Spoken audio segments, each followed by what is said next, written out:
સુરતમાં ટ્રેનમાંથી મળેલ નવજાત બાળકીને ત્યજી દેનાર આરોપીઓ ઝડપાયા.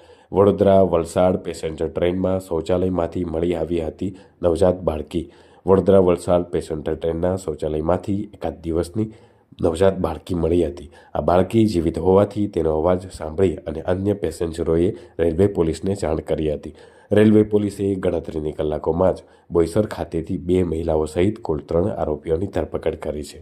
આરોપીઓમાં નવજાત બાળકીની માતા પણ છે, જે સગીર વયની છે.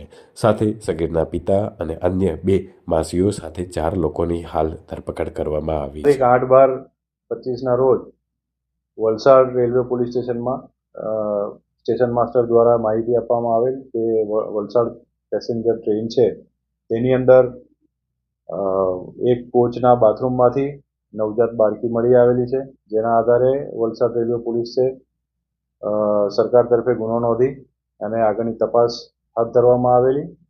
સમગ્ર તપાસમાં વડોદરા રેલવેની એલસીબીની ટીમ તેમજ વલસાડ રેલવે પોલીસ સ્ટેશનના અધિકારી કર્મચારીઓએ સંયુક્ત રીતે આ તપાસ ચાલુ કરેલી. તપાસ દરમિયાન ભરૂચ, સુરત, વલસાડ અને વાપી જેવા સ્ટેશનો તમામ સ્ટેશનના ફૂટેજીસ તેમજ જે રેલવે સ્ટેશન બહારનો વિસ્તાર છે ત્યાંના પણ સીસીટીવી ફૂટેજને બધા મેળવીને અને ઊંડાણપૂર્વક તપાસ કરેલી હતી.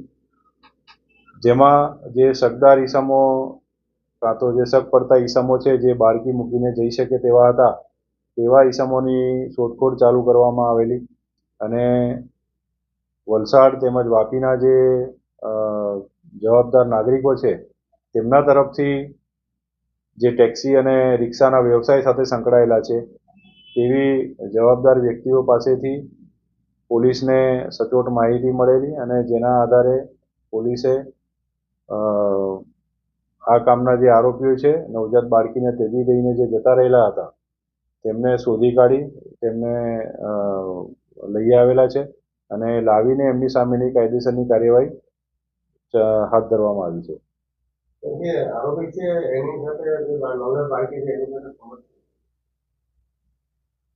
જે આરોપી પકડાયા છે એ પૈકીના જે નવજાત બાળકીની માતા છે તે પોતે જ સગીર વયની છે, તેમજ જે સગીર માતા છે તેના ફાધર છે તેમજ તેની 2 માસીઓ છે.